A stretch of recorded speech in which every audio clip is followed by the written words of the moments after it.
Bienvenue, madame, mademoiselle, monsieur. Voici la version remasterisée du Vidéorandia numéro 33 à cause d'un décalage entre le son et l'image qui était trop flagrant et trop énorme. Il y a malgré tout plus de 1300 personnes qui avaient déjà visionné ce Vidéorandia lors du direct et des 2 jours qui ont suivi. Nous nous excusons des inconvénients encourus. Et nous avons identifié la cause du problème, c'est la diffusion par le sans-fil. Donc voici cette nouvelle version, sans problème, espérons-le. Bonne écoute.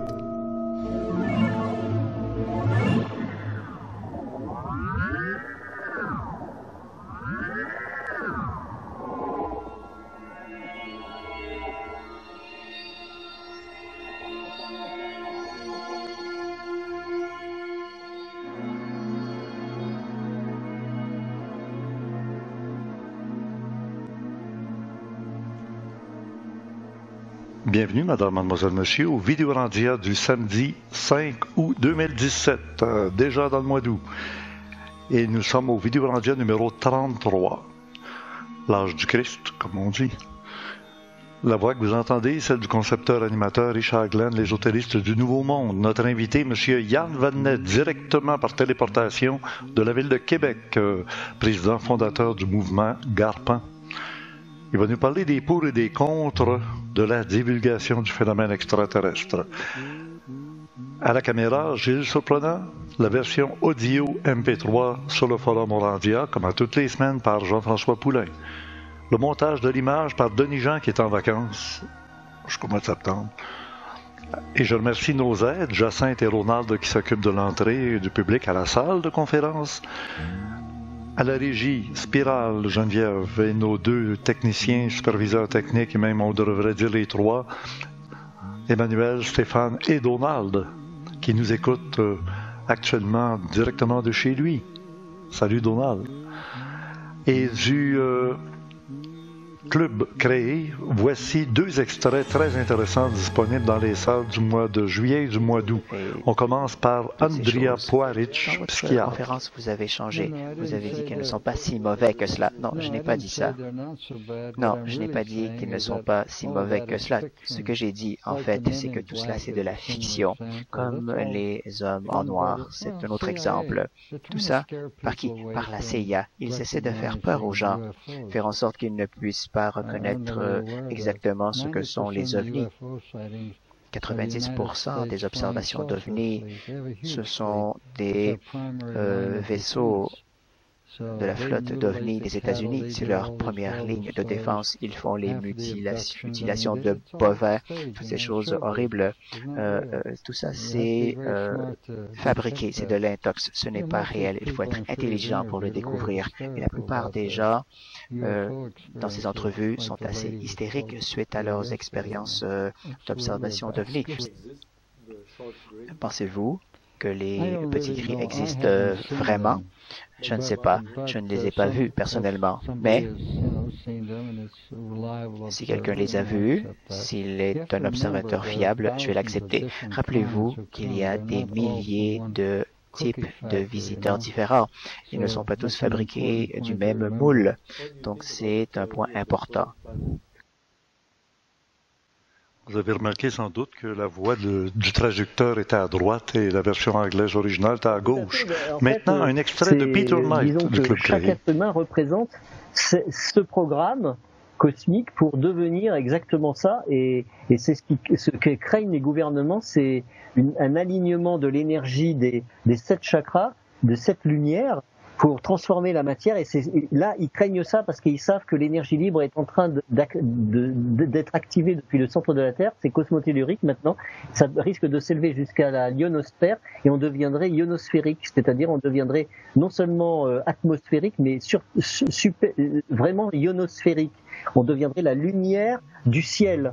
Et donc là, on serait sur la Terre et on serait l'objet fini, le diamant.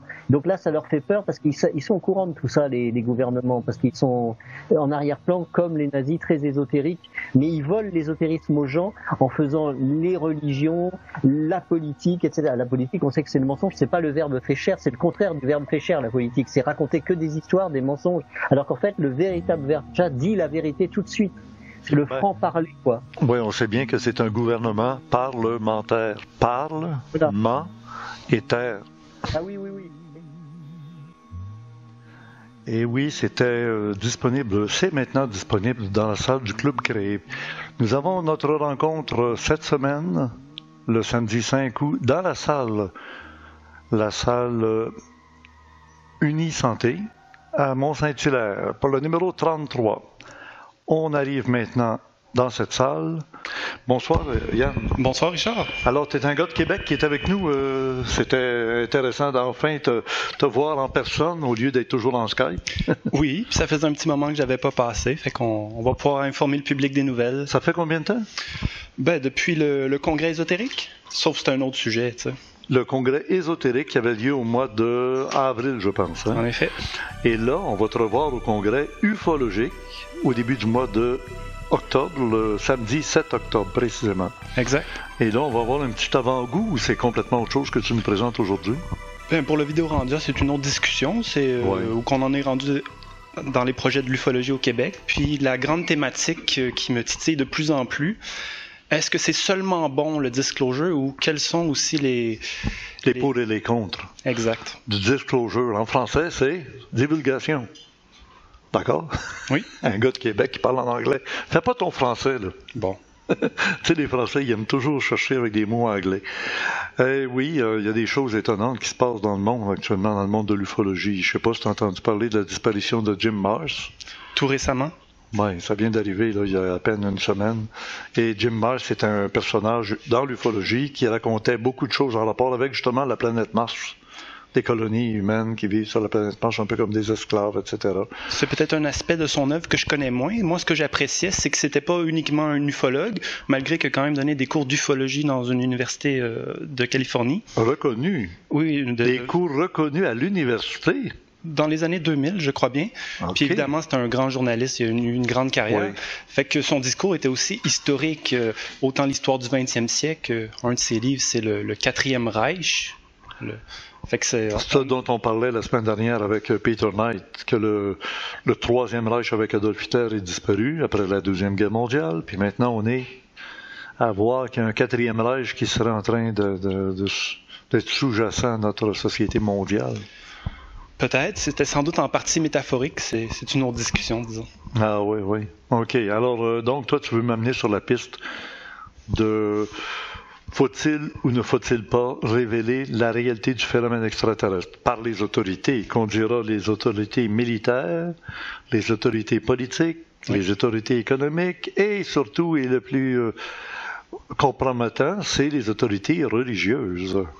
Qui avoueraient qu'il y a des extraterrestres. Alors, qui avoueraient cela ou peut-être autre chose. Vous savez, je suis comme le public, hein, je ne peux pas m'empêcher de regarder le Vidéorandia chaque samedi.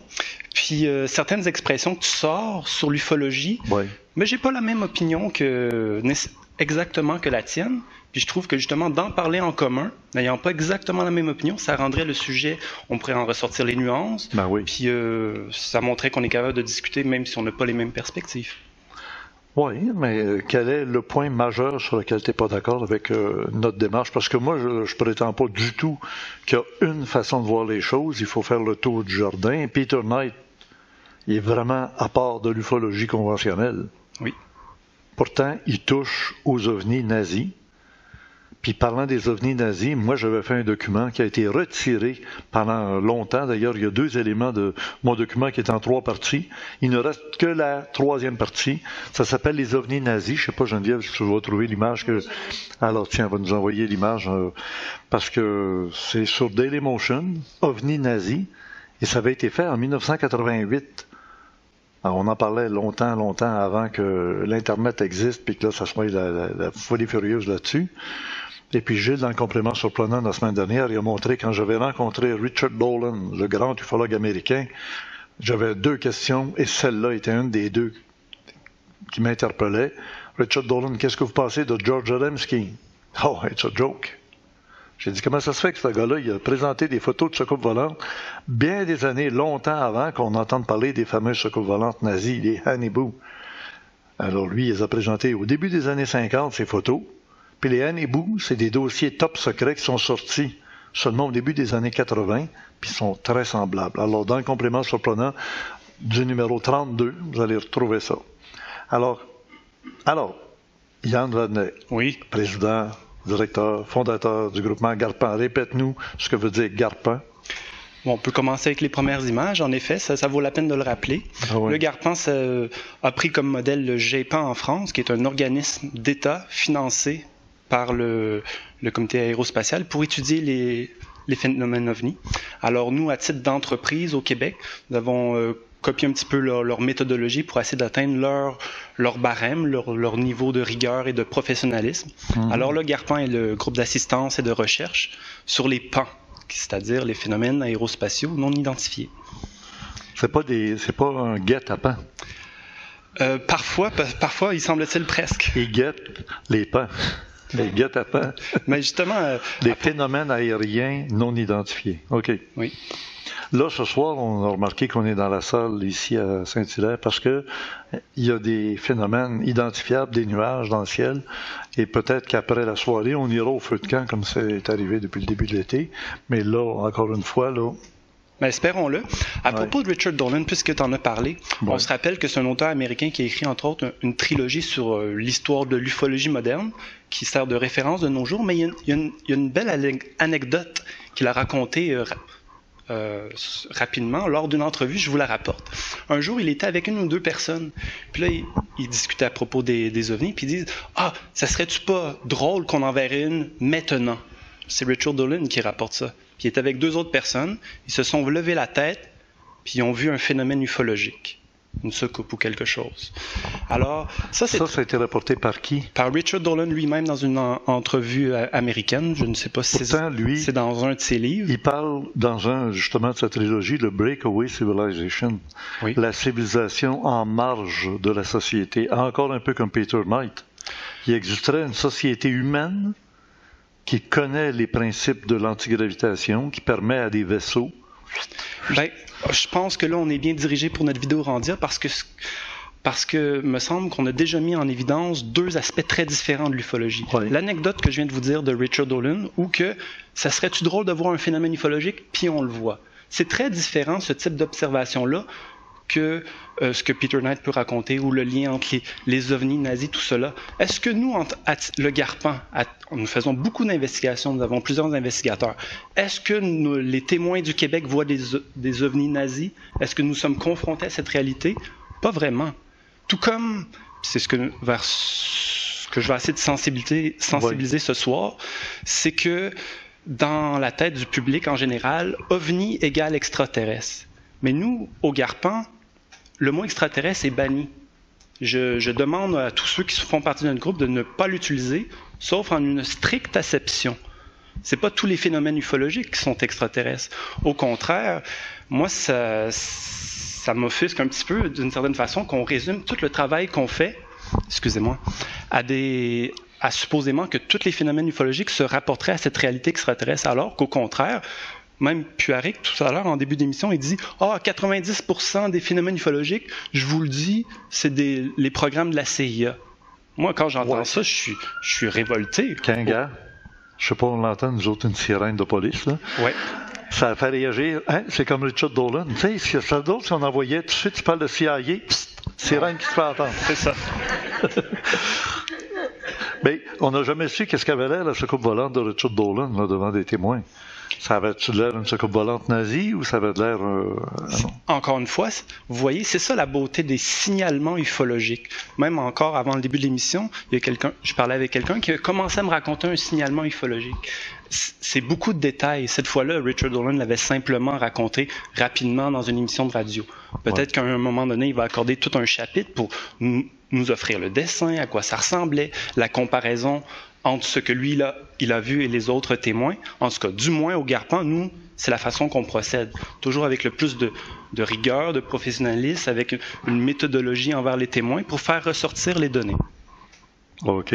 As-tu d'autres images à nous montrer pour évoluer dans ce dossier que tu veux tout à fait. J'ai pas vu si on a passé les images à l'arrière pendant que je parlais. Oui. Mais là, je suis rendu au mur de lumière. Alors, numéro 15. Parfait. Puisque je passe à lundi dernier, il y a le top secret numéro 92 qui est sorti.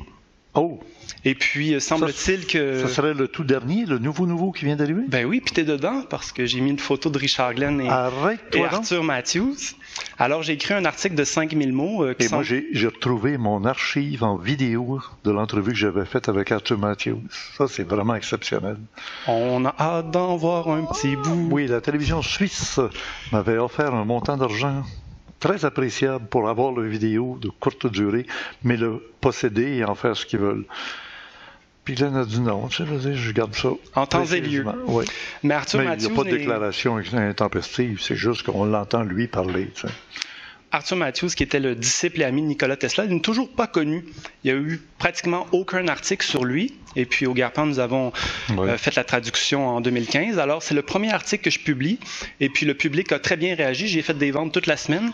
Alors, si vous êtes intéressé, c'est Le Mur de Lumière. C'est notre best-seller aux éditions Garpan. Et les sociétés secrètes dans le top secret numéro 92. Qui vient de sortir lundi dernier. Ouais, au début du mois d'août au Québec. Je ne sais pas quand ça sortit en France. Ça doit faire un mois qu'il est déjà sur les tablettes. Non, au début de la semaine. Ah oui, en kiosque. Presque en même temps que les Français. Ben là, les premières copies commencent à arriver au Québec. Il faut le commander par la poste. Si vous voulez commander la revue Top Secret, allez directement sur leur site. Oui. Ah, c'est formidable, ce magazine-là. Alors, prochaine image. Oui. Alors là, c'est la famille, toute la famille qui était là lors de l'inauguration de l'OBNL, comme on dit. En effet, des archives ufologiques du Québec. Alors, on n'a pas chômé dans les 2 derniers mois. On voit bien tous les gens qu'on avait rassemblés. On a fait beaucoup d'appels pour voir à quel point notre projet était crédible. Puis en effet, ça va se développer en 3 étapes. Nous avons déjà une collaboration avec la BANQ qui s'occupe des archives ufologiques. Ils ne seront pas intéressés à tout prendre. C'est quoi la BANQ? La Bibliothèque et Archives nationales du Québec. Oui, mais qui n'est pas spécialisée en ufologie, là, pas du tout. Pas du tout, mais Est-ce qu'ils en ont déjà des archives ufologiques? Non. Par contre, ils seraient très intéressés à titre que ça représente un aspect de la société, de la spiritualité au Québec. Puis, c'est très utile pour les recherches à venir. OK. Ils doivent avoir des livres. Tous les livres de Jean Cazot, les livres avant ça d'Henri Bordelot, ils doivent les avoir à la Bibliothèque nationale du Québec. Certainement. Tous ceux, du moins, qui sont édités au Québec. Ah oui? Par contre, il n'y a pas de section ufologique encore reconnue. Ce sera la partie B de notre projet. Alors, probablement d'ici la fin de l'année, une Bibliothèque du Québec accueillera la collection ufologique des ouvrages d'ufologie. Ah oui, c'est ça qu'on voit, là. Alors, ce sera une première... c'est bon. Ce sera une première au Québec, on a bien hâte. Ça va permettre au public, justement, d'avoir accès, parce que bien des gens ne se rendent pas compte à quel point il y a beaucoup de livres, beaucoup de recherches. Bravo, OK. Alors, formation en ufologie maintenant. Rapidement. Le Garpan offre toujours la formation pour les gens qui sont intéressés. C'était du 8 juin au 27 août. Est-ce que tu as eu quand même plusieurs élèves? J'ai 2 inscriptions à distance, parce que c'est pas tout le monde qui est intéressé à être aussi performant en ufologie. Mais c'est des cours que nous offrons à l'année longue, autant en recherche qu'en investigation. OK, ça c'est intéressant. Donc des gens de France, du Bénin ou de... Oui, j'ai même un intéressé de Madagascar. Bon, vois-tu? C'est bon. On fait ce qu'on peut. Non, mais c'est bon parce que ça permet d'avoir, je sais pas moi, une connaissance pratique de l'ufologie. Comme nous faisons des travaux de qualité, puis que c'est même en partie reconnu par plusieurs intervenants européens, pourquoi pas continuer sur une reconnaissance internationale? Et après ça, on voit au numéro 23. Je rappelle toujours... Le numéro 20, c'est le numéro...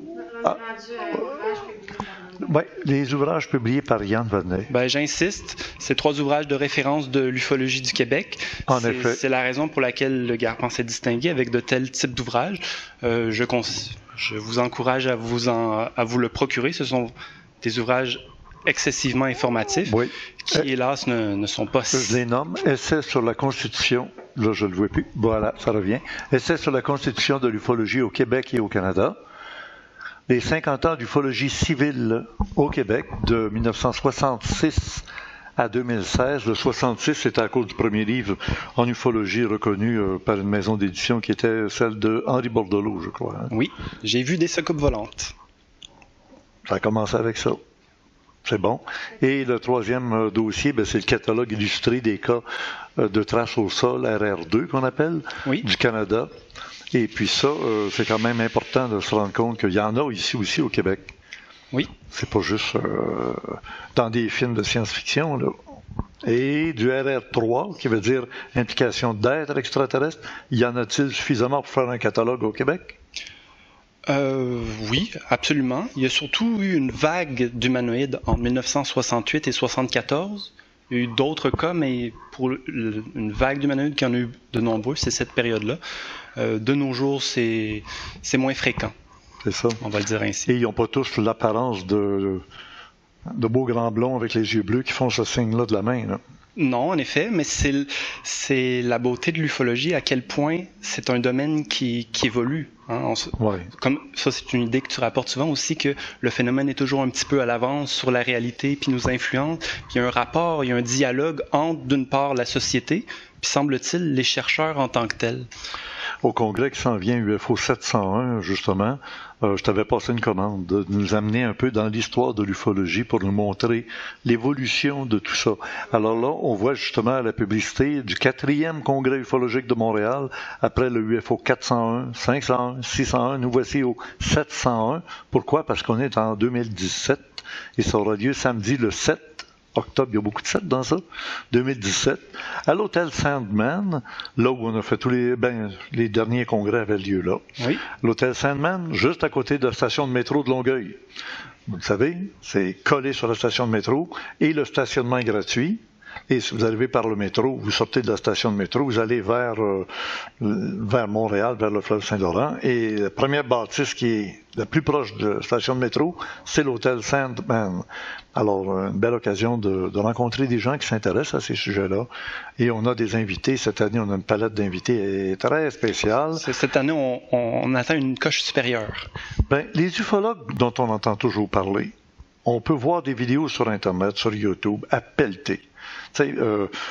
Entendre quelqu'un qui va nous dire ce qu'on a déjà entendu sur YouTube, on se demande un peu pourquoi on va se déplacer. En effet. Alors que, entre autres, juste pour donner un petit cue sans donner de détails, imagine-toi une dame professeure d'université.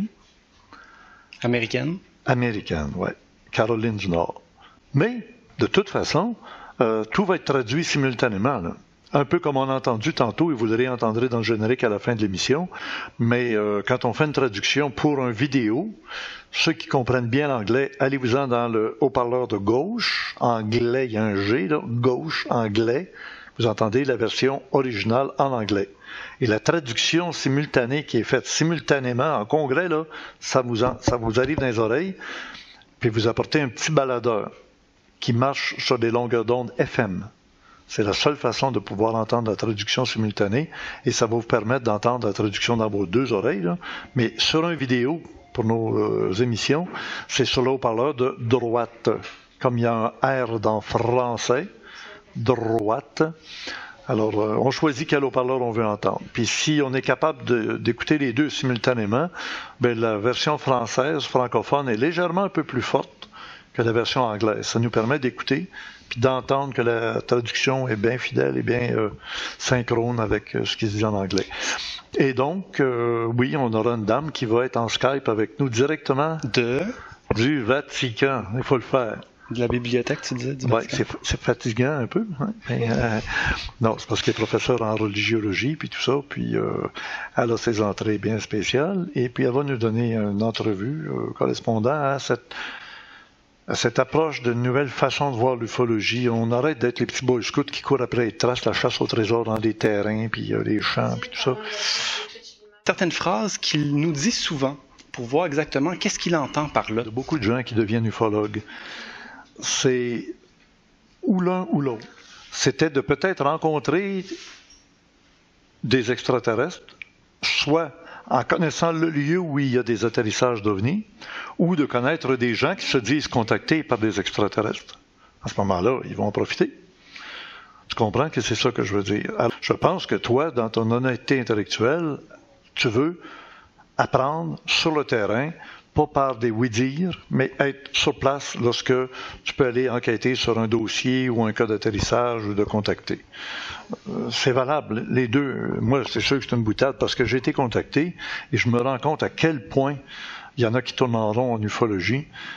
Puis ça serait tellement simple si on savait qu'il avait été contacté. J'en ai rencontré des contactés. J'ai très peu rencontré d'ufologues contactés. Parce que quand tu es contacté à partir de ce moment-là, tu n'as plus le goût d'être ufologue. Tu as tes réponses, puis tu sais que ce qui se passe, ça se passe. Mais si les chercheurs ne cherchent pas de réponse, si plutôt leur but c'est d'approfondir la question, parce que justement, ce qui est triste avec la divulgation ou le disclosure, ouais. Selon moi, c'est ça le grand péril, c'est que... Bon, d'accord. Vas-y. Oui. Je suis en train de perdre mon idée. Ouais. Je l'ai perdu même. Ben, Geneviève fait partie du show, hein? Ouais. Elle nous parle. C'est pas grave. Bon. Une caméra qui n'avait pas de son, à chaque fois que je te montrais toi, il n'y avait pas de son. Ah, bon. Fait que... Là, il y en a là. Alors, continue. J'ai perdu mon idée. Quelqu'un l'a attrapé? Oui, ben moi je vais te dire aussi, il y a une chose, c'est que je me dis que très souvent les ufologues portent en ridicule les gens qui prétendent être décontactés, parce que des fois ils le sont réellement, mais ils n'osent plus s'exprimer. Parce qu'ils passent dans le hachoir des ufologues, l'hypnose, la régression, de ci, de ça, le détecteur de mensonges. Puis au bout de la ligne, tu te dis, écoute, peux-tu te dire ce que j'ai vécu, puis c'est tout. Puis si tu me crois pas, va-t'en te promener. Ça me surprend pas que tu dises que c'est un petit peu comme ça chez certains groupes ou certains ufologues. Oui, c'est vrai. Par contre, on ne peut pas généraliser non plus. Non, je suis d'accord. Au Garpan, nous, n'importe quelle histoire, quasiment, on l'écoute sans préjugés. OK. Puis il n'est pas question d'y croire. S'il nous parle de reptiliens, OK, parle-nous des reptiliens. S'il nous parle d'extraterrestres, tes appels comme ça, OK, même si nous, on ne défend pas cette hypothèse-là. Mm-hmm. Nous, d'abord, c'est des analyses de récits. Il y a des témoins qui ont quelque chose à dire. Ce qu'ils nous racontent, ils prétendent que ce sont des expériences authentiques et vraies. On peut en juger. OK, on a confiance. C'est authentique, ce qu'il nous dit. D'autant plus, après l'investigation, on fait des recherches, des recoupements avec d'autres cas semblables. C'est là que ça devient intéressant. La question, c'est pas juste que « Ah oui, tu as vu quelque chose, donc un ovni, donc un extraterrestre, donc j'ai ma réponse, puis j'arrête de me questionner. » Non, qu'est-ce que tu as vu? « Ah oui, mais ça ressemble à tel autre cas. » Alors, au contraire, il ne faut pas chercher des réponses, il faut approfondir les questions. Puis selon moi, le grand péril du disclosure, c'est que, ça y est, là, vous voulez avoir la réponse, hein? Vous voulez la confirmation qu'il y a des supposés extraterrestres. Je me demande ce que vous entendez par cela. Fait que là, ils vont nous offrir la réponse tout crue. Puis en plus, il y a à craindre, disons qu'il y aurait cette réalité-là, il y a tout à craindre le côté conspiration qui vont nous inventer carrément une autre histoire. Mais en gros, même s'ils nous font une telle révélation, moi, je ne me reconnais pas du tout dans ce type d'affirmation-là, comme Puaric, parce que 90, je reprends cette statistique-là qui nous a dit, 90% des bons cas ufologiques que nous recevons, OVNI, c'est juste quelque chose de non identifié, ce n'est pas nécessairement extraterrestre. Je ne peux absolument pas conclure que c'est extraterrestre, puis pourtant, ça n'enlève rien à l'intérêt, à la fascination des histoires que nous recevons. Le but, c'est pas d'avoir une réponse. Je ne cherche pas de réponse. Je cherche à approfondir, à questionner plus profondément, à faire des recoupements plus précis. Puis ce phénomène-là, depuis quand il dure? Alors, c'est un phénomène qui évolue au fil du temps. Je sais qu'Andrea Poiric a été lui-même contacté. Il a été amené à bord d'OVNI. Et ces gens-là, ils n'ont pas la même perception que celui qui cherche. Ils savent, par expérience. Les autres, ils cherchent, et puis ce qu'ils savent, c'est par observation, analyse, comme des scientifiques en laboratoire. Le contacté devient le petit rat de laboratoire qu'on examine, puis qu'on pèse, qu'on mesure ses dires, ses paroles et tout ça. Et pour lui, il comprend que ce qu'on appelle des soucoupes volantes, il appelle plus ça des ovnis, objets volants non identifiés. Pour lui, c'est identifié. Là. Et ça, 90, c'est identifié à quoi? C'est identifié à sa propre expérience. Il est sûr qu'il a vécu ce qu'il a vécu. C'est ça. S'il l'appelle extraterrestre, doit-on tous croire Ben lui, il dit que la plupart de ceux qu'on voit, 95% qu'il disait, là, c'est des manipulations de la CIA. Bon, on l'a écouté 3 minutes, j'ai senti une grande contradiction en ce que M. Puaric nous a dit tout à l'heure. D'abord, il nous dit 90% des supposés signalements OVNI, lui qui n'était pas ufologue, nous on est ufologue. On reçoit des signalements. Continue. Et puis, en second lieu, il nous dit qu'il y a des milliers de différentes races qui nous visitent. Alors, il nous dit ça en l'espace de 3 minutes. Alors, OK. Alors, ces milliers de différentes races, c'est le dernier 10%? Oui, exactement. Alors, et pire que ça encore, moi, c'est difficile à croire et difficile à établir. J'ai déjà dit que dans le monde, il y a une catégorie d'êtres humains impliqués par le phénomène qu'on appellera OVNI, extraterrestre, coupe volante, donnons-leur le nom qu'on veut, mais on angélique, comprend que... spirituel, métaphysique. Exactement, c'est ça. Mais, entre autres, dans une réunion qui a eu lieu secrète en Californie, aux États-Unis, il y a quelqu'un qui est venu expliquer clairement dans son exposé, dans sa conférence, dans sa lecture, comme ils disent en anglais, que les extraterrestres, les êtres les plus évolués, sont ceux dont on parle le moins, car ils passent beaucoup plus inaperçus. Ils ont la sagesse, l'intelligence et les moyens techniques pour être invisibles, inodores, incolores et sans savoir. Donc, ça devient très intéressant, dit comme ça. Ben oui, et ceux-là ont une grande capacité d'intervention dans notre monde à notre insu, mais totale. Alors, on les mentionne à peu près jamais en ufologie. Pourquoi? Parce qu'ils passent inaperçus. Alors, c'est pour ça que Puaric, qui fait partie de ces sociétés de groupes d'études marginales à l'ufologie, Puaric n'est jamais présenté comme un ufologue. Il arrive au bout de la ligne, c'est un psychiatre en passant, un peu comme le docteur John Mack, psychiatre. Ça veut dire... La grande différence, c'est que John Mack, lui, a écouté des centaines de témoins. Il a l'expérience de c'est quoi un témoin. Puaric aussi, c'était le spécialiste des gens contactés qui apportait des preuves, soit qui étaient dans comme Yuri Geller, le cas PK, télékinésie, transformer la matière par... Même si des fois ils ont truqué parce qu'ils étaient payés par un gérant pour faire un show devant du monde, puis il fallait que ça marche. Mais en laboratoire, quand ça marche, puis ils sont là. Le docteur Jean Dierkens, que j'ai reçu sur mon émission pour les Français, il s'est occupé de Jean-Pierre Girard et de d'autres cas qu'on appelle les PK, psychokinèse, c'est-à-dire mouvement par la pensée. Oui, tout à fait. Et derrière tout ça, ce sont des spécialistes à la fois dans le domaine psy et dans le domaine ufologique, mais pas la trace au sol qui les intéresse, la trace psychique, dans le contacté. Accessible grâce à la narration et au témoignage du témoin. Mais les ufologues font peur à ces gens-là. Parce qu'ils se disent, ils nous prennent pour des clowns, ils pensent qu'on veut se montrer puis se parvenir. Pas pantoute. Ce n'est pas du tout l'impression que nous avons eue en 6 ans d'expérience. Vous allez attendre, est-ce qu'il y a d'autres témoins en même temps? Est-ce qu'il y a resté des traces? Est-ce qu'il y a eu des photos, des vidéos prises de l'OVNI ou de quelque chose? Et non, il y a juste sa parole. Ben là, c'est pas fort votre affaire, monsieur. On vous rappellera dans 5 ans, on va voir si vous allez nous répéter la même chose. Certains ufologues sont comme ça, sont à la recherche justement...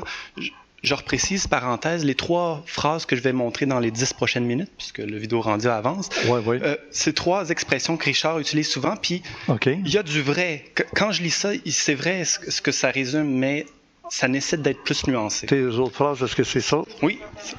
Les extraterrestres. Bon, ça, c'est un mot qui me surprend que Richard Glenn... C'est comme les mots, tu as le signifiant, tu as le signifié. Ici, le signifiant, c'est extraterrestre, puis là, chaque auditeur, ça signifie quelque chose de distinct pour chacun. Puis pourtant, toi, de par le passé, tu parlais plutôt des intraterrestres. Ah oui, je ne parle pas juste extraterrestre, c'est justement. Non, on va dire extra dans le sens de en dehors de la marge. Extra marginal. Tu nous offres enfin ta définition, écoutons attentivement. Attends, j'ai déjà parlé d'intra-terrestre longtemps. J'ai parlé de supraterrestre, j'ai parlé d'infraterrestre. Mais là, on va dire, Glenn, là, tu vas faire toute une litanie, puis on ne va pas plus avancer. Ce que je veux dire, c'est qu'il n'y a pas seulement des êtres de chair et d'os comme toi puis moi qui visitent l'humanité et qui entrent en contact avec le cerveau d'un être humain qui a une perception, puis après ça, qui a une compréhension, puis qu'après ça, une expérience qui va changer ou agir dans son véhicule. Fait que je n'ai rien contre le fait que toi, à titre de personnage public qui informe la société depuis 41 ans, depuis longtemps sur ce phénomène, je comprends pourquoi tu utilises ce mot, je tiens à le préciser, je n'ai rien contre, parce que c'est comme un raccourci. Ben non, c'est un générique, c'est un nom générique, comme on dit. La planète Terre, Peter Knight nous l'a expliqué la semaine dernière, c'est un nom générique. Ouais. Toutes les planètes, c'est des terres. Quand on va aller sur Mars, on va-tu aller à Marser ou on va aller atterrir sur Mars? On va aller atterrir. À l'unir, on le dit, puis c'est encore un nom générique, parce que la lune de Mars, qui va s'appeler Phobos ou Deimos, c'est des lunes de Mars. Des lunes. La lune, c'est encore un mot générique. Elle porte pas de nom, notre lune. Elle porte le nom générique, lune. Non, c'est satellite, le nom générique. Mais... Ben oui, mais quand même, on utilise souvent le mot lune. Oui, c'est bien vrai. Les lunes de Jupiter, disons. Ben tiens, voilà. Fait que... Alors, c'est un nom générique extraterrestre. Il me semblait que ça devait être mentionné devant le public que c'est un terme générique, puis que derrière cette expression-là, tu entends toutes les autres déclinaisons du phénomène que tu as dit. Exact. Alors, j'ajoute mon seul commentaire là-dessus. Ben moi, plus je vieillis, semble-t-il, et moins j'écoute de films de science-fiction, je ne suis plus capable d'écouter les Star Wars, ces choses-là. Ça me semble tellement farfelu. Je me dis, autant les ufologues que le reste du public, commencez à faire de la science, commencez à réfléchir au système solaire. Chaque corps céleste est différent les uns des autres. Tous les films qui nous disent qu'on va aller sur Mars, qu'on va vivre sur la Lune, est-ce que vous vous rendez compte ce que ça l'implique? Moi, c'est drôle, j'aimerais bien avoir des réponses. J'ai pas les réponses. Qu'est-ce que tu veux dire par là? Plus que je réfléchis, plus que ça me semble absolument impossible de quitter la Terre pour un corps humain. Sur les autres planètes, c'est une autre pression, c'est une autre gravité, c'est un autre champ électrique. Comment est-ce qu'on va pouvoir... T'sais, on imagine qu'on va avoir notre petite baraque où tout est artificiel, puis on établit la pression. Mais ça me semble cauchemardesque vivre dans de telles conditions. Les planètes sont tellement différentes les unes des autres qu'il me semble que les films de science-fiction ou que notre société est engloutie par de nombreuses émissions américaines, que c'est toujours des extraterrestres, toujours toutes sortes de personnages farfelus qui ne rejoignent pas du tout les phénomènes ufologiques. Ça me semble de la fiction de A à Z, alors que nous avons les instruments pour réfléchir sur... on le sait que ces corps célestes sont tellement différents. C'était ma brève intervention. OK. Le temps avance. Ta phrase suivante, oui, là, on voit bien sûr des planètes, mais là, Geneviève, tu peux aller au numéro 3. Là, le disclosure rendra inutile la poursuite des recherches ufologiques. Ben oui. Tu dis quelque... Là, on voit le cosmos, là, des photos. Bon, le disclosure, qu'on appelle la divulgation officielle, rendra inutile la poursuite de recherches ufologiques. Tu dis une expression semblable à celle-ci. J'espère que j'ai pas trop mal rapporté tes mots, mais c'est quelque chose que tu rapportes souvent, puis je trouve que c'est vrai, mais que ça nécessite d'être nuancé. D'accord, oui. Ah oui, toujours dans la nuance, tout ça, là. Parce que qu'est-ce que ça veut dire que OK, là, on vous annonce, là, le président ou quelqu'un annonce la réalité. Qu'est-ce qu'ils vont annoncer? Que les extraterrestres sont ici? Disons... Qu'il y a des milliers d'années, que des êtres d'une intelligence supérieure à l'humanité, ayant des moyens technologiques très avancés, nous visitent, vivent parfois parmi nous incognito, agissent bien dit, physiquement et psychiquement dans notre monde. En effet, j'en suis persuadé. Et ce qu'ils ne diront jamais, depuis au moins une cinquantaine d'années, ont pris le contrôle de nos civilisations. Parce qu'il y a plusieurs éléments Et l'exemple que moi je donne souvent, c'est comme le loup dans Le Petit Chaperon Rouge. D'accord. Toc, toc, toc, tire la bobinette et la chevillette cherra. Et le petit chaperon rentre. « Oh, mère grand, pourquoi as-tu de si grands yeux? C'est pour mieux te voir, mon enfant. Ils ont des grands yeux noirs. » Toi-même, tu vois des risques alors à une telle divulgation? Évidemment. Peux-tu nous les exposer? Simplement, comme je disais tantôt, dans un congrès qui a lieu, une réunion, quand on a compris très clairement que les êtres les plus intéressants pour l'humanité sont ceux qui sont les moins visibles, les moins rapportés par l'ufologie. L'ufologie est sur une voie de garage. Elle tombe dans le piège de tout ce qui frappe l'imaginaire. Ça devient de la science-fiction d'un côté. Ils s'en tiennent à cela, à ce qui est rapporté, comme si nous devions prendre au littéral que les témoins, ou même ce que les témoins disent, ou même ce qu'ils voient. Peut-être ce qu'ils voient n'est pas littéral non plus. Aussi, tu sais. Alors, là, tu as autre chose à... Alors toi aussi, tu es d'accord que c'est peut-être pas une bonne chose de faire une divulgation. Pour faire une divulgation, tout croche. Moi, ce que j'appelle un disclosure à la Paul Hellyer. Parce que moi, quand j'écoute Paul Hellyer, l'ancien ministre de la Défense que tout le monde il a mis le pied dans la porte, hein? Il a ouvert la porte puis il a mis le pied là. Hein? Oui, mais quand je l'écoute, c'est comme s'il ne connaît pas la vraie ufologie. Il ne nous parle pas des vrais témoins. Il ne nous parle pas des vrais signalements. Il ne nous parle pas de à quel point c'est diversifié le phénomène. C'est toujours la grosse réponse. Il y a des extraterrestres, il y a les grands... Non, il n'a pas dit ça. Les ovnis qui sont rapportés par des témoins crédibles sont aussi nombreux dans notre ciel et aussi réels que les avions de ligne. Alors, on ne parle pas de imaginaire, de choses. Puis c'était le ministre de la Défense nationale du Canada dans les années 60. En effet, mais il me semble qu'il utilise un petit peu trop son titre pour son niveau de connaissance. Il a été mis au courant à ce moment-là. Actuellement, là, il y a des divulgations qui sont faites par des... C'est la même chose pour le côté militaire. Moi, quand justement. Quand ils disent « les militaires savent tout », moi, au contraire, je suis pas mal persuadé qu'ils sont plutôt naïfs puis qu'ils se rendent pas compte tout l'aspect spirituel, à quel point c'est relié aux individus, c'est pas juste des technologies qui viennent d'ailleurs. Ouais. Tout ça, il faudrait laisser du temps à l'autre invité, alors je vais conclure rapidement. D'accord. Par rapport à cette phrase-là, mais c'est ça. Là, tu as une conférence à faire après. Hein? Oui. OK. C'est ça. On continuera ça pour le club créé. Ben oui. Fait qu'en apportant ces sujets, je voulais juste pouvoir apporter un élément qui me semble vraiment fondamental et essentiel, à savoir plus nuancer le caricatural de l'ufologie, comme ces formules-là me semblent être un petit peu. Et puis, c'est ça. Pour la divulgation, cher public, pensez-y bien. Parce qu'on le voit souvent sur les réseaux sociaux, tout le monde le veut, que ça aurait dû être fait plus longtemps, que ça devrait être fait dans 6 mois, l'année prochaine. Mais qu'est-ce que vous voyez quand vous espérez cela?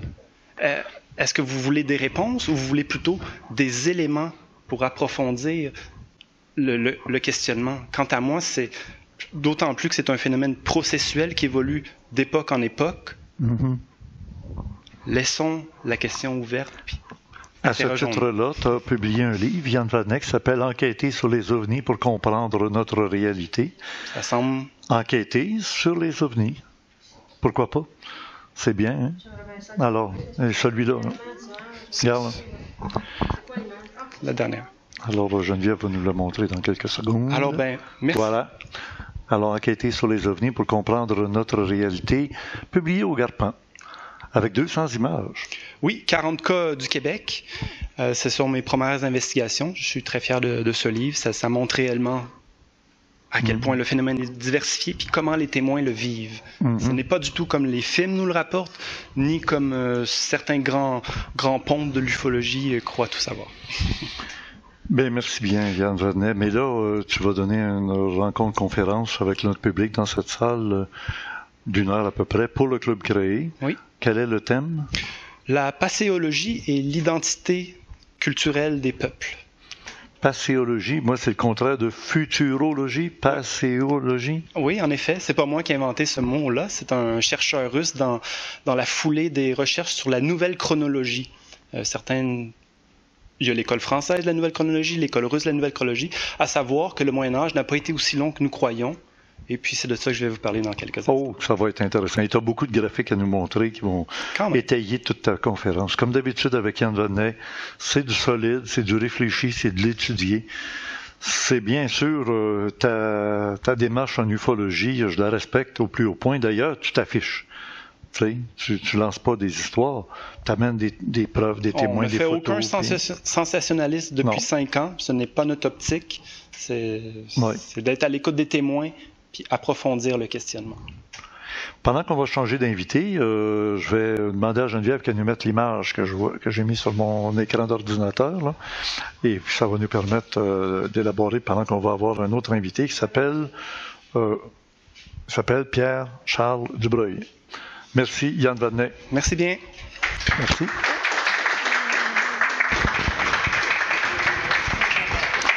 L'image que vous voyez présentement, c'est Grant Cameron. Alors, Grant Cameron, c'est un personnage bien spécial, un whistleblower qui est allé parler justement du disclosure gouvernemental et des influences qu'on pourrait subir. Il était à l'émission En direct de Jimmy Church. Alors, c'est des émissions de radio qui ont lieu la nuit, comme ça. Il en pleut un petit peu, coast to coast. Vous vous souvenez avec Arthur Bell. Ben, ça a amené de l'information hallucinante. Alors, ça nous donne le temps d'arriver avec le micro pour notre ami Pierre-Charles. Bonjour Pierre-Charles, comment ça va? Ça va bien, ça va bien. Mon Dieu, je suis dans le brillant, moi là, on me met un petit peu sur notre ami à côté. Là. Et puis, toi, tu dis que ça va bien, mais Pierre-Charles, on te voit de moins en moins. Je sais que tu bon, ça donne comme ça, c'est que moi, j'ai pas de transport. Un cancer, tes jours seraient décomptés. Tandis que là, tu es pris avec la dialyse. J'ai eu un lymphome de la gorge, mais c'est réglé déjà depuis 3 ans et demi. C'est en rémission. Fait que de ce côté-là, ça va bien. Fait que toi, le signe, tu le connais, ce signe-là, hein? Oui. Live long and prosper. Live long. Ouais. Je te le souhaite, puis ça va bien. Quand même, tu gardes le cap sur l'intérêt que tu as pour les choses. Oui, pour l'ufologie en particulier. Bravo. Le lien souvent avec l'ufologie, la religion. Et moi, bon, il y a un auteur que je suis, dans le sens que je le surveille plus particulièrement. Et ça serait peut-être important de dire... effectivement, en ufologie, lorsqu'on voit un auteur qui a une seule hypothèse... Oui, tu as entendu notre débat, là? Oui. Lorsqu'un auteur a une seule hypothèse pour essayer d'expliquer l'ensemble du phénomène, selon moi, c'est presque sûr qu'il se trompe. Ou s'il ne se trompe pas, en tout cas, il n'y a pas l'ensemble du phénomène. Parce que le phénomène est complexe, il est multiple, il y a vraiment beaucoup de choses. Alors, arriver et dire, voici la réponse, un peu comme Yann disait, la divulgation, arriver avec une réponse, peut-être qu'on va se faire jouer un tour. Okay. Peut-être que oui, peut-être que non. Alors, donc, tout ça pour dire que j'endosse pas nécessairement les vues et les conclusions de l'auteur que je vais présenter. OK, d'accord, parce que ce serait un point de vue. C'est un point de vue, notre ami Alain Niala a toujours parlé de la vision tunnel. Hein, c'est ça, moi, ce que j'aime souvent, c'est présenter des points de vue dont on n'entend pas souvent parler. Bravo. Parce que, surtout celui-ci, là, qui est plutôt religieux et spirituel, donc c'est quelque chose... Oh non, pas la religion. Mêle pas la religion à ça, souvent. Okay. Là. Alors, on ne veut pas l'entendre. Oh, Ellie Marzulli, c'est toi qui l'as fait rencontrer. Ben oui, grâce à toi, dans un hôtel de Montréal, pendant qu'il y avait un congrès. Donc, c'est un auteur chrétien, on pourrait dire fondamentaliste, probablement, très fidèle à la Bible. Et lui, naturellement... Alors, c'est quoi le titre?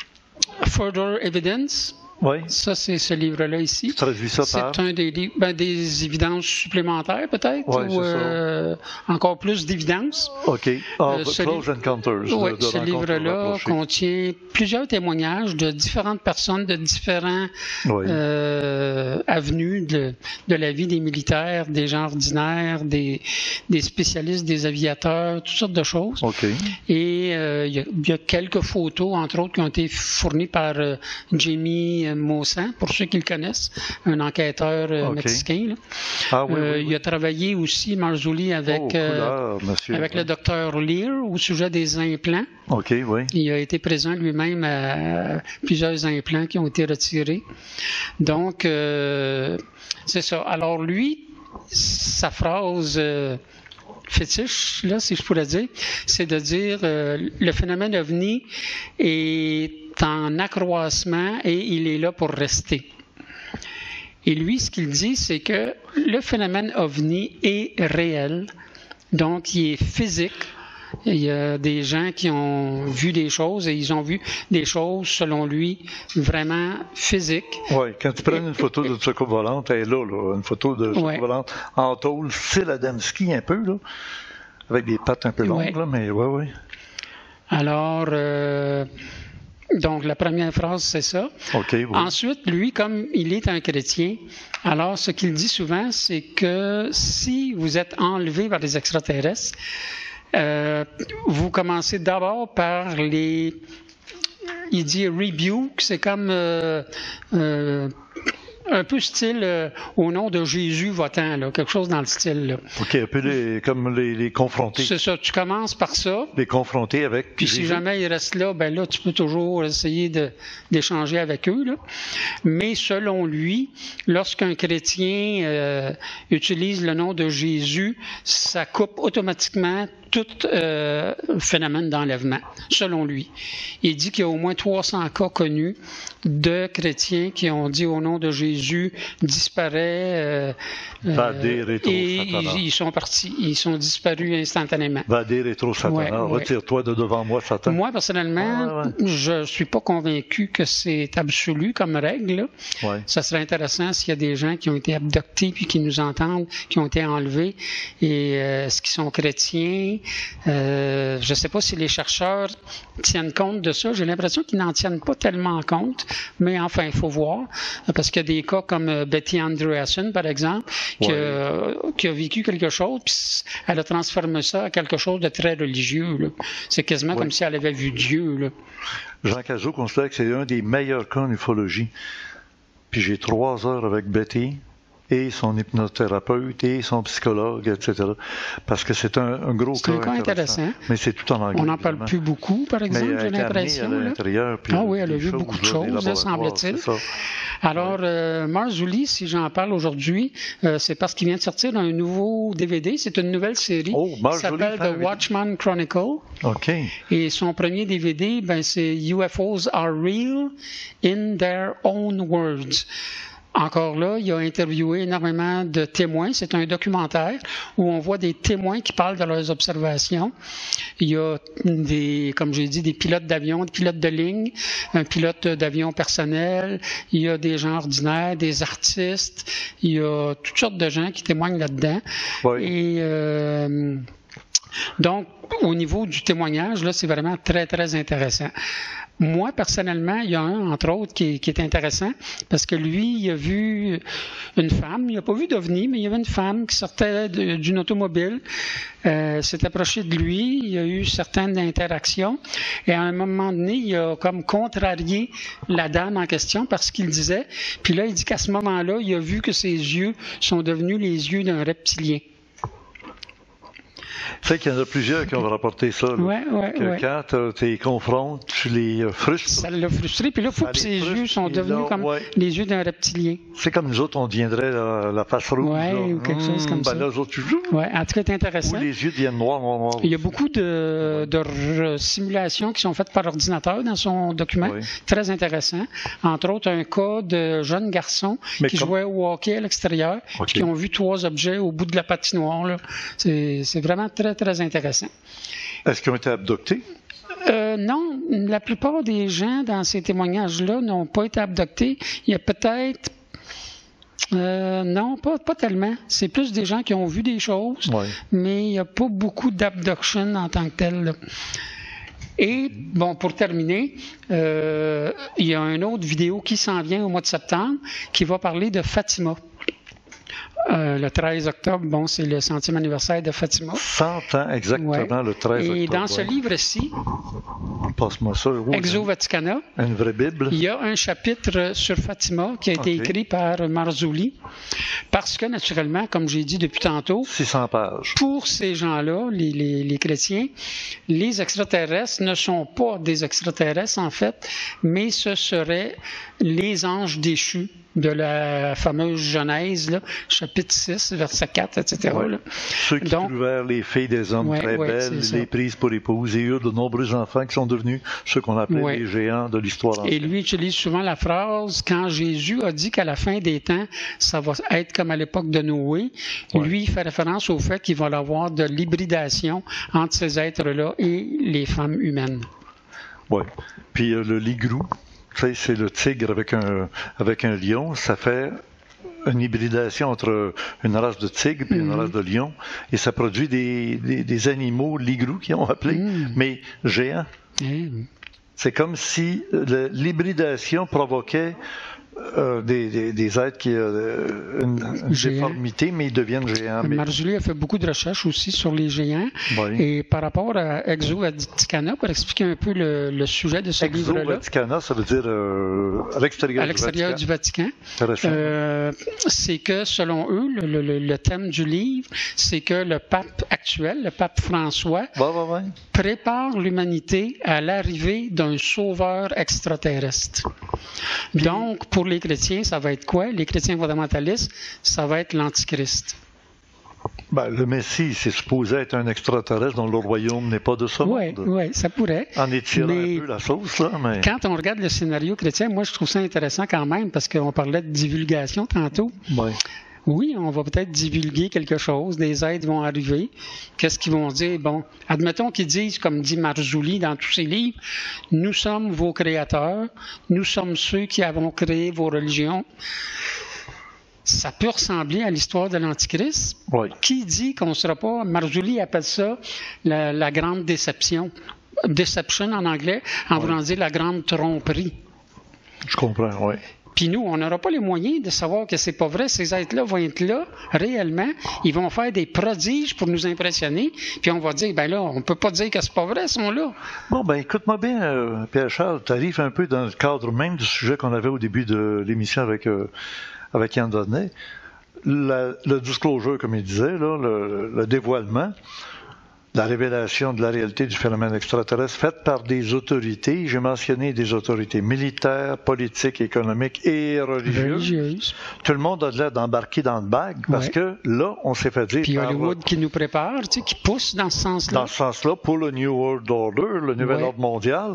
Et d'autre part, c'était... comment il s'appelle, là, Werner von Braun, hein?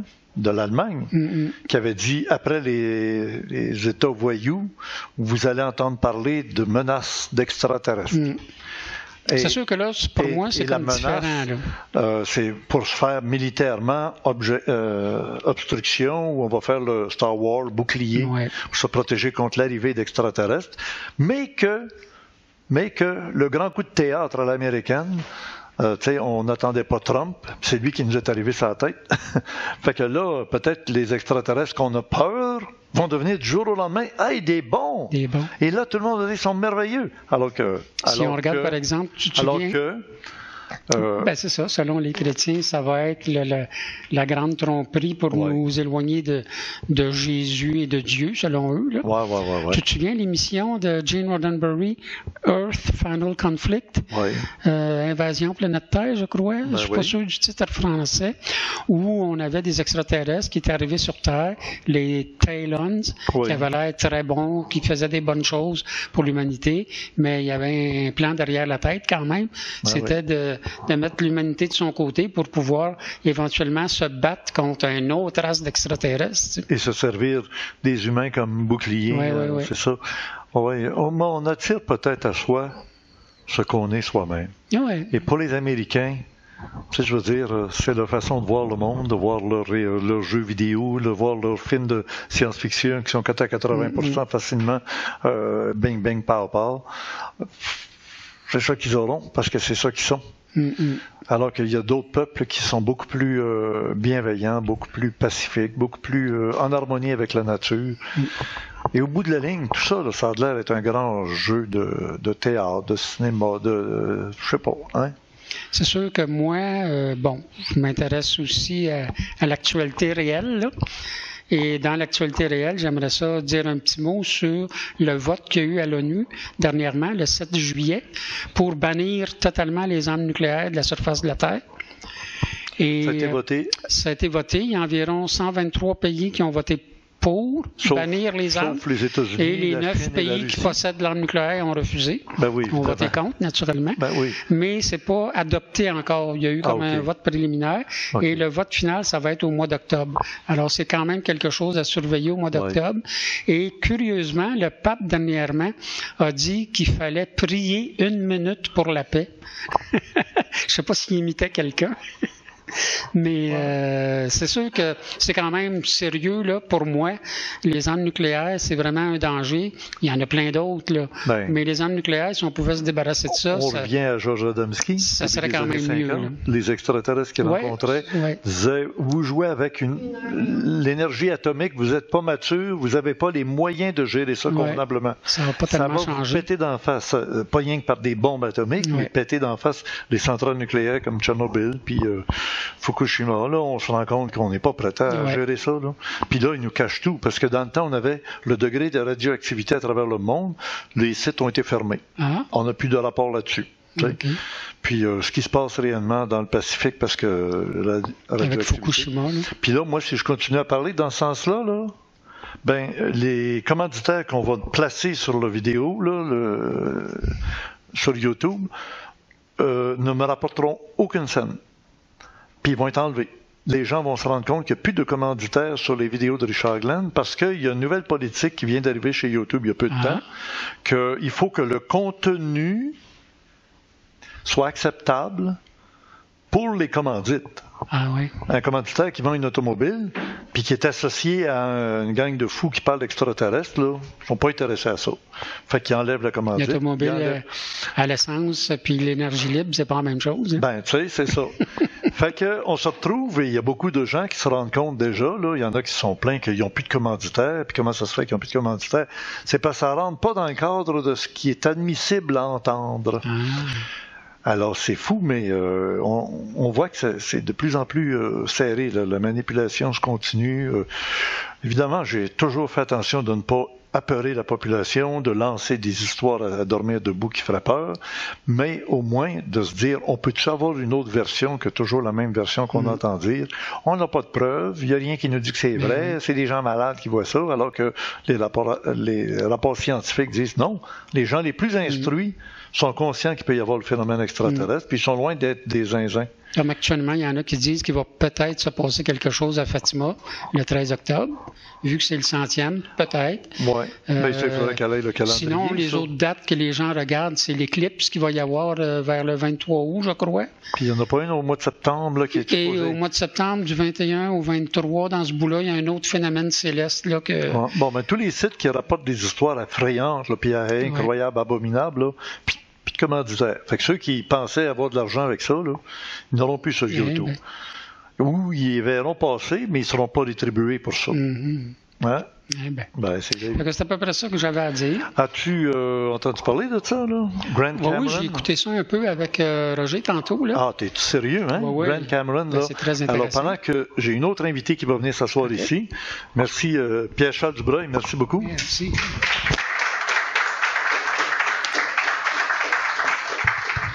Alors, Grant Cameron, qu'on voit là, ben, il a participé à cette émission-là de Jimmy Church. Pourquoi? Pour aller dévoiler que des agents de la CIA, rendus à un âge avancé, sont venus lui faire des révélations, comme quoi tout est arrangé pour que personne, jamais, ne saura la vérité sur le phénomène extraterrestre, car c'est une vérité inavouable.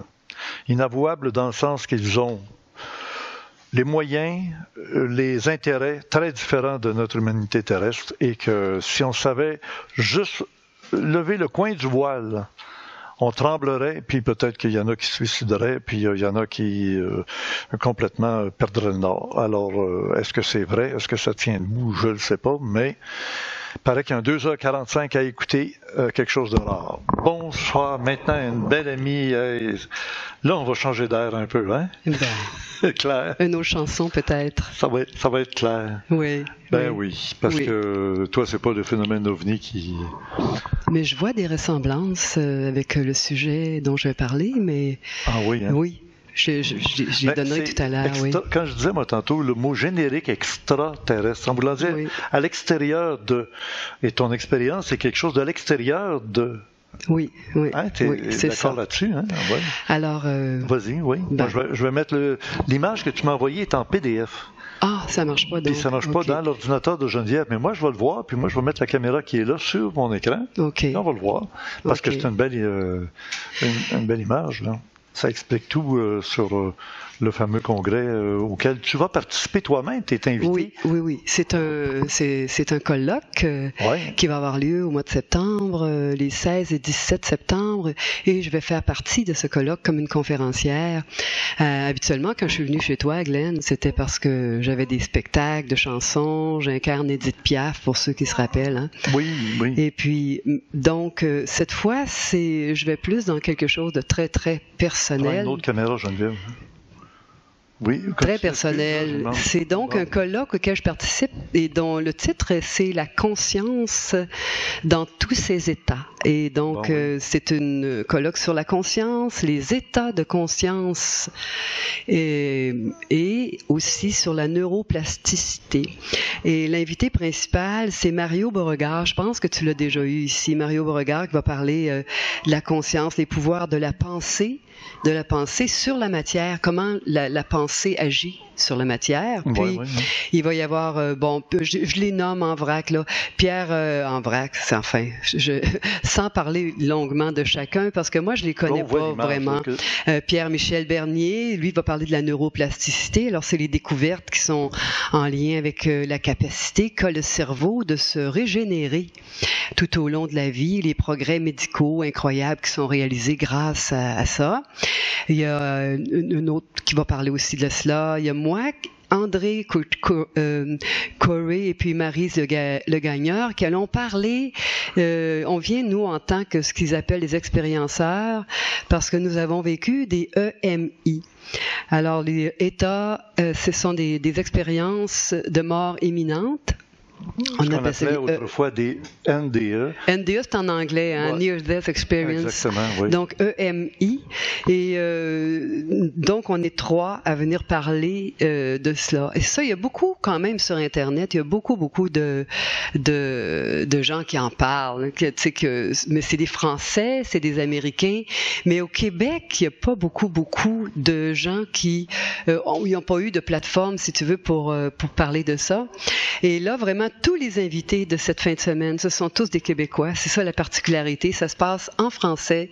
Donc, parce qu'ici aussi, c'est comme les phénomènes ovnis. On en a des phénomènes comme ça. C'est partout. Oui. Et le lien que je fais avec ou la différence qui existe. C'est des gens très sérieux là, qui ont une compétence scientifique reconnue. Absolument, parce qu'il y a beaucoup. C'est la science et la conscience. Donc, c'est les deux ensemble. Dans ce colloque, c'est très axé sur le fait que il y a beaucoup des études scientifiques. Il va même y avoir Jacques Morin qui va parler de la lutte au sein du monde scientifique où il y a deux clans qui s'affrontent. Hein. Il y en a qui veulent pas du tout considérer. Ils veulent pas en entendre parler finalement. Et il y en a d'autres des médecins aussi, des gens, des scientifiques qui, au contraire, devant des phénomènes qui sont arrivés des fois sur leur table d'opération, des gens qui avaient plus du tout de rien au plan cérébral. Qu'est-ce qui caractérise une EMI? La caractéristique première, c'est que d'abord, souvent, ça arrive soit dans un état où tu es mort ou presque, tu ne l'es pas vraiment. Cliniquement mort ou pas nécessairement. Il n'y a plus de battement du cœur et dans certains cas, il n'y a même plus de signes de travail du cerveau. Il n'y a même plus de signes d'activité cérébrale. C'est le cas. Même dans un cas, il y a une femme qui a été gelée complètement, congelée volontairement pour qu'elle puisse être opérée au cerveau. Oui. Et ils l'ont gelée tranquillement, quasiment la cryogénie, mais c'était très délicat à faire, elle aurait pu y rester. Évidemment, c'était très risqué. C'est le cas dont parle ils l'ont gelé. Oui, c'est ça. Moi, ça m'a frappé Pamela. Aussi. Oui. Son nom, je le sais pas. Je crois qu'elle est même décédée actuellement, mais plus tard. Donc, elle était complètement congelée. Il n'y avait donc aucune activité cérébrale. Oui. T'es plus au courant que moi, parce que moi, c'est très récent pour moi que j'en parle. Ces univers-là, Parce que moi, c'est quelque chose qui m'est arrivé en 1976. Tu t'imagines, ça fait très longtemps. Et j'en ai beaucoup parlé. On se connaît depuis des années. Puis non, j'en ai très rarement parlé. Très rarement parlé. C'est-tu de peur du ridicule ou quoi?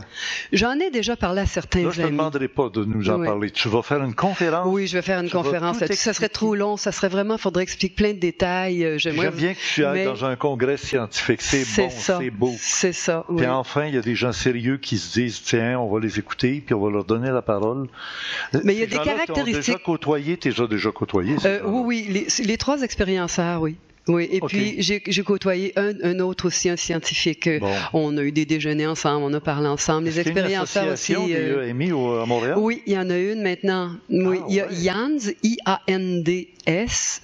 Eux autres regroupent toutes les expériences de EMI. Vous cherchez ça, I-A-N-D-S. C'est un peu comme LANDS, mais au lieu d'un L, c'est un I. Hein? Claire, tu connais notre ami Gilles qui est à la caméra, qui est partout. Gilles Surprenant, après le vidéo qu'on fait, là, il fait un complément Surprenant. Oui. Là, il met tous les liens, bon, ben, tu pourras lui écrire ou parler. Oui, pour avoir tout ça, parce que le congrès dont tu vas parler... c'est le 16 et 17 septembre, ça va avoir lieu à la Grande Bibliothèque, et ça commence dès 9h30 le matin. C'est assez tôt, les premières conférences. Je crois que Mario Beauregard est à 9h30, là, ou 10h15, très tôt. Puis, mais il n'y a aucune conférence qui est en même temps que l'autre. Ah, OK, on banque comme ça, vous pouvez aller à toutes, c'est tout individuel. C'est ça. D'ailleurs, j'ai vu qu'ils se chevauchent. Une dans une salle, la suivante est dans une autre salle. Oui, c'est ça, il y a 2 salles. Ça donne le temps d'installer, de désinstaller sans nuire à un prochain conférencier. Oui. Tu sais, c'est génial. Puis je vais expliquer peut-être aussi. En fait, si je suis arrivée à la chanson et à la musique, c'est à cause de ça. Toute ma vie a été transformée, moi, suite à ça. J'en ai pas beaucoup parlé, mais ma vie s'est transformée complètement. Je me suis retrouvée en Inde, je me suis retrouvée dans une quête spirituelle. C'est sûr qu'on peut pas oublier ce qu'on a vécu. Et toutes les autres, c'est la même chose? Oui, tous. Beaucoup travaillent dans le domaine humanitaire, aussi après, social. Moi, je me suis retrouvée avec ma musique à faire la musicothérapie dans des hôpitaux. Penses-tu que si Trump vivait ça? Oh, ça y ferait du bien.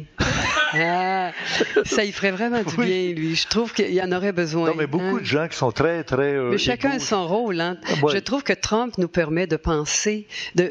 Trump permet à la société actuelle au complet d'essayer de se faire une idée de ce qui est mieux ou pire, tu sais. Ouais. Ça fait des discussions, ça crée comme un genre de consensus par rapport... Ça n'a pas de bon sens. Ça a du bon sens. Alors, moi, je trouve qu'à ce moment-là, il y a peut-être un rôle important dans ce sens-là. Il est un peu un extra, lui aussi, là, extraterrestre, dans le sens qui est marginal, qui est un peu en dehors. Là. Il a passé sous forme de mouche. Ah oui? Ah, OK. Je sais pas, j'ai senti ça. Oui.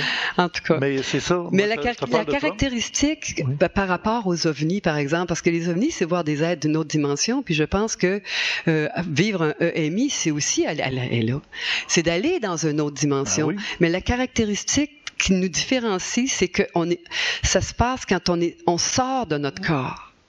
Alors, il y a une sortie du corps. Je crois pas que ça arrive quand on rencontre un extraterrestre. Ça, tu fais une rencontre. C'est quelque chose que tu vois comme ça. Alors qu'un EMI, c'est toujours le corps, c'est toujours la conscience qui sort du corps. Tu te vois même sortir. Tu vois ton corps. Il y a plusieurs affaires qui reviennent à chaque fois, à chacun, qui sont, tu te vois sortir, tu vois ton corps, tu vois la lumière, tu vis une expérience d'amour intense.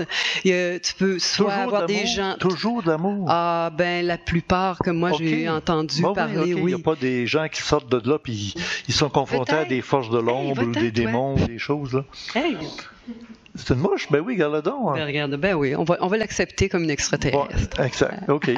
Mais c'est ça, finalement, on va là où on est porté.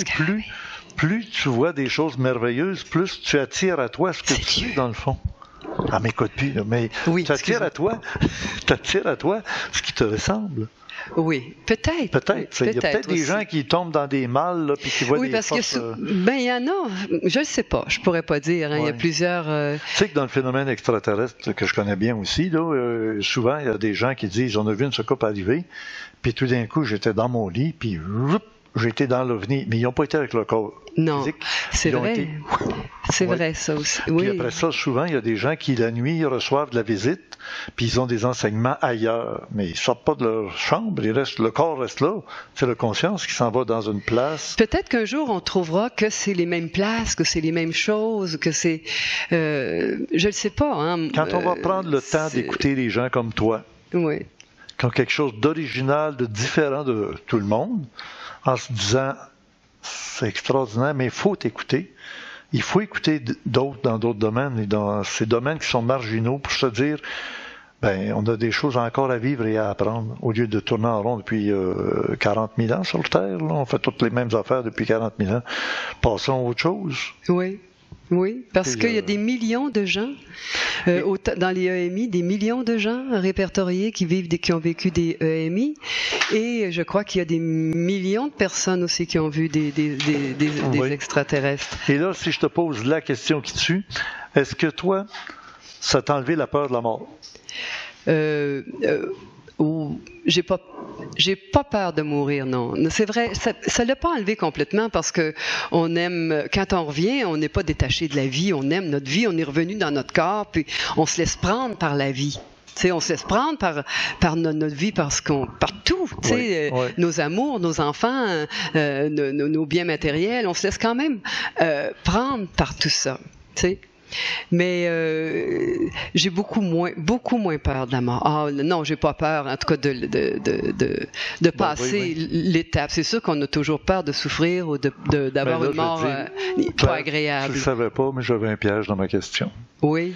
Parce que c'est reconnu par tous les grands qui ont fait des travaux sur les EMI, de se rendre compte que quand quelqu'un l'a vraiment vécu, il dit bien souvent, c'est pas la mort qui me fait peur, qui me préoccupe. C'est de vivre maintenant intensément. Ils passent à un autre niveau dans leur existence vivante. C'est un peu ce que tu viens de dire dans le fond. Oui, alors, la pas vie tombé devient... dans mon piège. Non, mais tu as été vraiment dans le domaine exactement. Je suis content. Oui, c'est une caractéristique. Les gens qui ont vraiment vécu l'expérience de mort imminente, quand ils reviennent, c'est ça. On veut pas mourir tout de suite, non, parce quand on revient, parce qu'on sait que c'est une aventure qu'on va vivre. Ça va être difficile, la vie, c'est facile pour personne, hein. Non, ben non. Puis on va en avoir des épreuves, des choses difficiles, mais c'est comme on devient comme, on a le goût de se battre, on a le goût de la vivre, cette vie, parce qu'on n'est pas ici pour rien. Ben, c'est ça. Alors, moi, je veux pas mourir tout de suite, je veux les vivre, mes expériences. T'sais. Ben, en tout cas, j'aurais voulu montrer, mais Gilles va me montrer ton PDF, là, ces choses-là sur Internet, dans le complément surprenant, parce que malheureusement, moi, je pouvais pas le présenter à cause que ça rentre pas dans l'ordinateur. Bon, mais c'est correct. De toute façon, on va revenir, hein. Je crois que je vais revenir avec l'organisatrice tu nous avais dit que peut-être on reviendrait. Ça serait bien, oui. Avec l'organisatrice de l'événement. Puis là, on va parler plus longuement. Peut-être qu'on va venir avec une autre personne aussi qui fait partie du groupe. C'est qui l'organisatrice? Elle s'appelle Lisette Bordelot. Ah, OK. Lisette Bordelot. OK. Oui. Bordelot de là. Oui, de l'au-delà. Voilà. Oh, que c'est bien ça. Je sais pas si on lui a déjà dit, mais je vais lui dire de ta part. Moi, on va trouver c'est un peu simple, mais écoute, tu veux fermer l'émission avec moi? Geneviève, elle veut absolument que j'en parle parce qu'elle, vous savez, elle étudie l'islandais. Hein? Oui, ben oui. Fait que là, on a eu cette semaine, dans le Journal de Montréal, les langues parlées par des Québécois autres que le français et l'anglais. La troisième, c'est laquelle? La plus parlée au Québec. Après le français et l'anglais, tout le monde va penser... L'italien, non? C'est pas l'italien? L'italien? L'arabe. L'arabe? Oh déjà? Arabe. Ah, ben... Ensuite, c'est l'espagnol. L'italien vient en cinquième place. Les langues créoles, le mandarin et les langues... Mais il y en a combien, les Arabes, quand même? Combien? 100 000 quelque chose? Oui, 169 000. 169 000. Et plus. Mais, ça me surprend qu'il y en ait plus que des Italiens. Islandais qui parlent, ils disent la langue maternelle. Ils parlent peut-être d'autres langues, là, l'anglais ou le français. Mais leur langue maternelle, c'est ça. Et l'islandais au Québec, il y en a 65. Non, 60.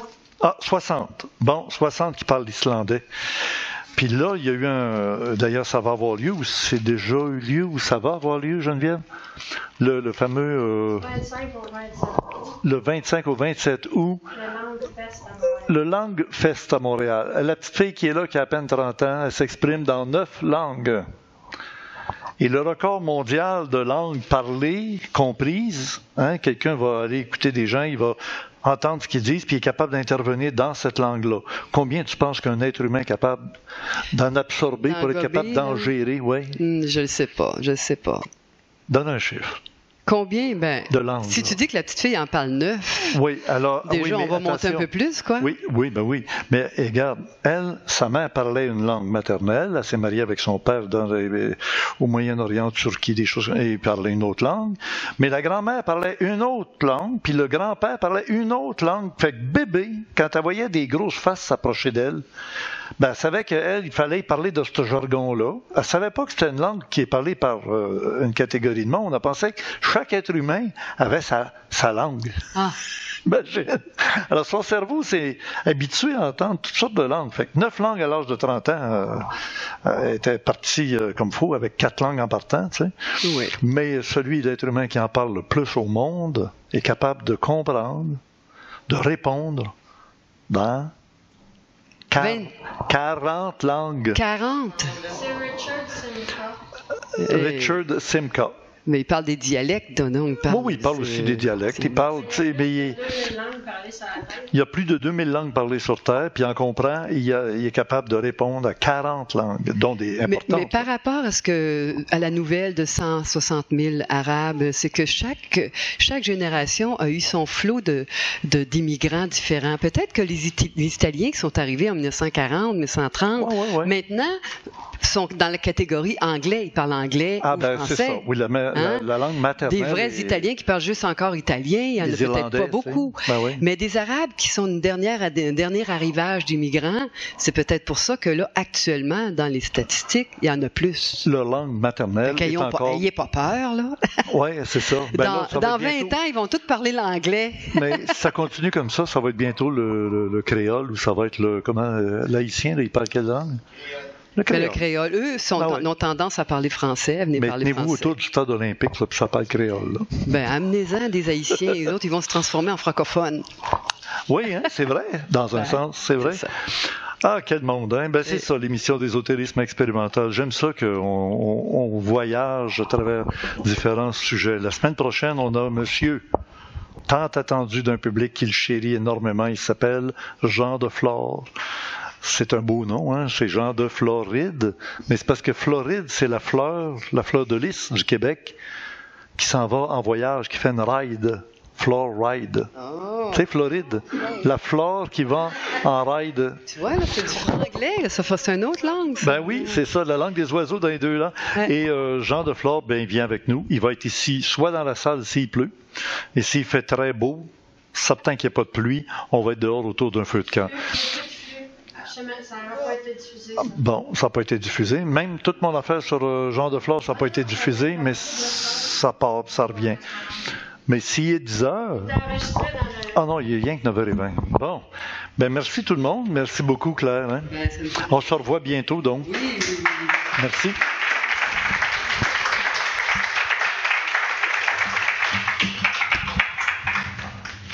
Je te parle de générique? Alors, on y va au générique maintenant. Bonne semaine à tous. La semaine prochaine, Jean de Flore, beau temps, mauvais temps.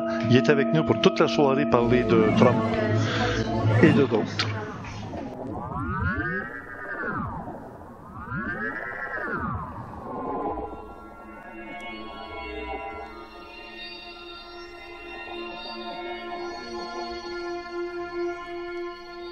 Vous venez d'assister au Vidéorandia de la semaine du samedi 5 août 2017. C'était bien le numéro 33. Conception et animation Richard Glenn, l'ésotériste du Nouveau Monde. Et notre invité aujourd'hui, Yann Vadnet, président, fondateur du mouvement Garpan. Les pour et les contre au sujet de la divulgation. Et il a suivi par une conférence sur la passéologie de l'ufologie.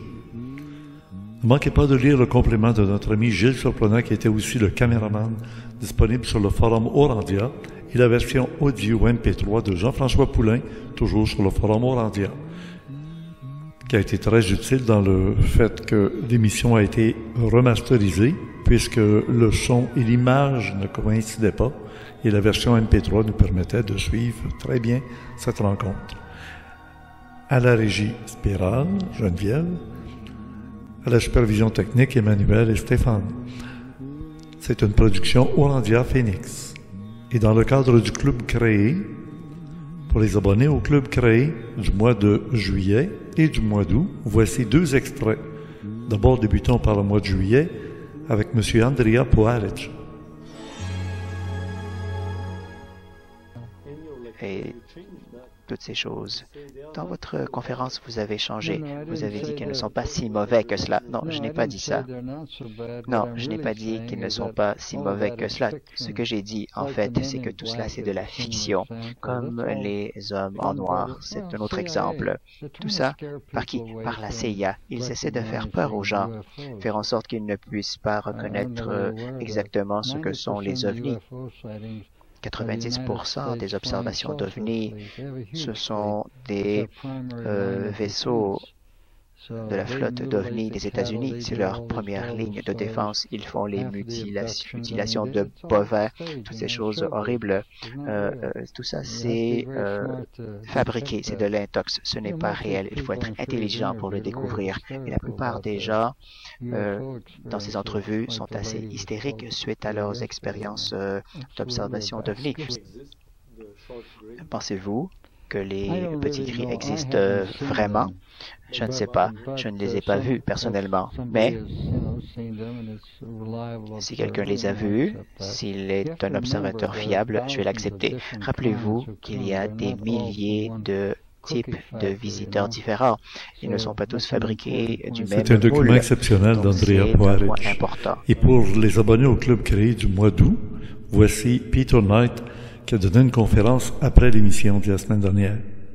Tout à fait. En fait, disons que chaque être humain représente ce programme cosmique pour devenir exactement ça. Et c'est ce que craignent les gouvernements, c'est un alignement de l'énergie des 7 chakras, de 7 lumières, pour transformer la matière. Et là, ils craignent ça parce qu'ils savent que l'énergie libre est en train d'être activée depuis le centre de la Terre. C'est cosmotellurique maintenant.